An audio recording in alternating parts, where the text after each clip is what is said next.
بسم اللہ الرحمن الرحیم۔ السلام علیکم، ویلکم ٹو مائی چینل اے کے وائس۔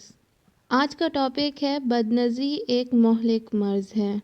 آج کا دور فتنوں کا دور ہے، ہر طرف گناہ کے مواقع ہی مواقع ہیں، اور رہی صحیح کسر جدید ٹیکنالوجی کے غلط استعمال نے پوری کر دی ہے۔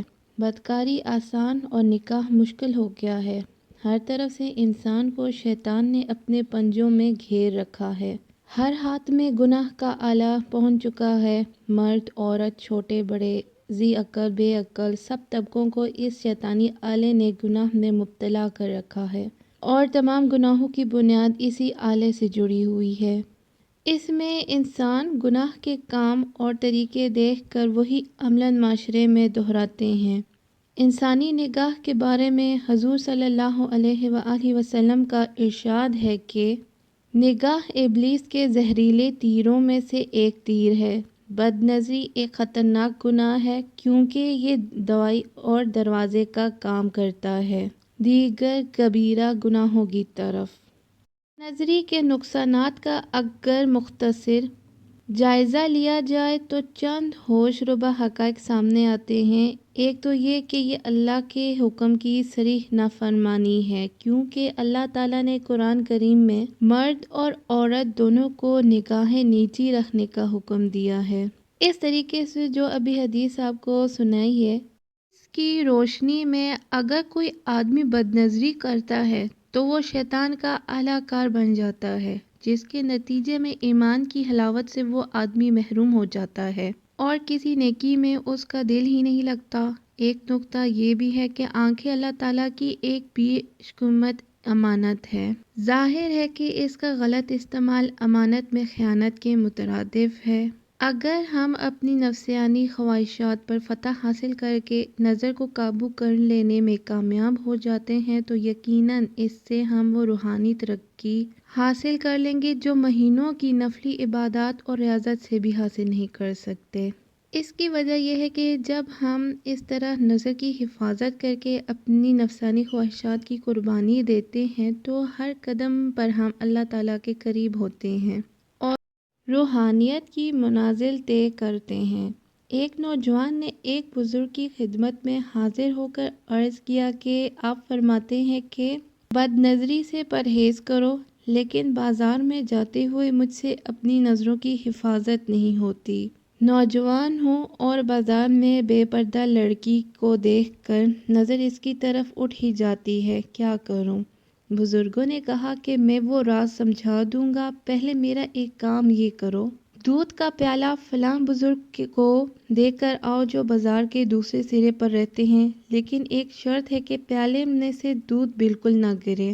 نوجوان نے کہا کہ بالکل بھی نہیں گرے گا۔ ان بزرگ نے کہا کہ اچھا، میں ایک مضبوط سا آدمی تمہارے ساتھ کر دیتا ہوں، اگر دودھ کا ایک قطرہ بھی گرا تو وہ وہیں بازار میں تمہیں 2 جوتے لگائے گا۔ نوجوان نے کہا کہ منظور ہے۔ بزرگ نے ایک پیالہ دودھ کا بھر کے نوجوان کو دے دیا اور ایک آدمی ساتھ کر دیا۔ اب نوجوان نے بڑی احتیاط سے بغیر دودھ کو گرائے وہ پیالہ بازار کے دوسرے کونے پر رہنے والے بزرگ کو پہنچا دیا اور خوشی خوشی واپس آیا اور کہا کہ حضرت، میں نے وہ پیالہ پہنچا دیا ہے، اب آپ مجھے نظر کی حفاظت کا طریقہ بتائیں۔ بزرگ نے پوچھا، دودھ گرا تو نہیں؟ تو اس نے کہا کہ نہیں، بالکل نہیں۔ بزرگ نے پوچھا، اچھا یہ بتاؤ کہ جاتے ہوئے کتنی شکلوں کو دیکھا؟ نوجوان نے کہنے لگا، ایک بھی نہیں۔ پوچھا کیوں؟ تو اس نے جواب دیا کہ میرا سارا دھیان پیالے کی طرف تھا کہ کہیں دودھ نہ گر جائے، کیونکہ اگر دودھ گرتا تو مجھے 2 جوتے لگتے اور بازار میں میری رسوائی ہو جاتی، اس لیے میرا کسی کی طرف دھیان نہیں گیا۔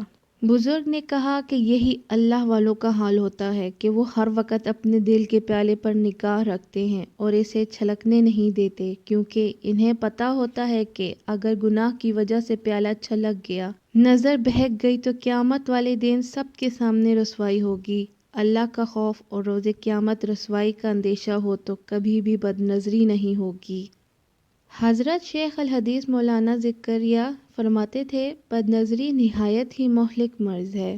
ایک تجربہ تو میرا بھی اپنے بہت سے احباب پر ہے کہ ذکر شغل کی ابتدا میں لذت اور جوش کی کیفیت ہوتی ہے، مگر بد نظری کی وجہ سے عبادت کی حلاوت اور لذت فنا ہو جاتی ہے، اور اس کے بعد رفتہ رفتہ عبادت کے چھٹنے کا ذریعہ بھی بن جاتا ہے۔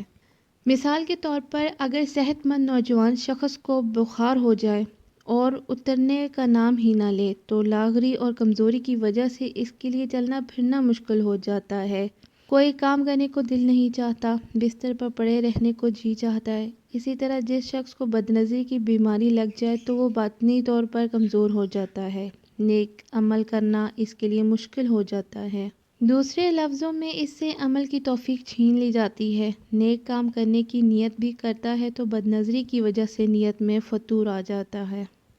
حضرت مولانا خلیل احمد سہارنوری فرمایا کرتے تھے کہ غیر محرم عورتوں کی طرف یا نوعمر لڑکوں کی طرف شہوت کی نظر ڈالنے سے قوت حافظہ کمزور ہو جاتی ہے۔ اس کے تصدیق کے لیے یہ ثبوت کافی ہے کہ بدنظری کرنے والے حافظ کو منزل یاد نہیں رہتی۔ جو طلبہ حفظ کر رہے ہوں ان کے لیے سبق یاد کرنا مصیبت ہو جاتا ہے۔ امام شافعی نے اپنے استاد سے قوت حافظہ کی کمی کی شکایت کی تو انہوں نے معصیت سے بچنے کی وصیت کی۔ موجودہ زمانے میں بدنظری صرف وہ نہیں ہے جو لوگ باہر جنس مخالف غیر محرم کو سڑکوں، بازاروں یا کسی اور جگہ راہ راست دیکھتے ہیں، بلکہ اس میں جدید تمام social media, network, TV, cinema hall اور مختلف قسم کے گندے بے حیا ایپلیکیشنز بھی شامل ہیں، جس میں آج کل نوجوان بے حیا کی ویڈیوز دیکھتے ہیں اور پھیلاتے ہیں۔ بد نظری کے یہ بدترین آلات ہیں جن کو ہم محسوس بھی نہیں کر پاتے اور گناہوں اور نقصانات کے دلدل میں پھنستے چلے جاتے ہیں۔ اللہ تعالی ہم سب کی ہر طرح کی بد نظری سے حفاظت فرمائے، آمین ثم یا رب العالمین۔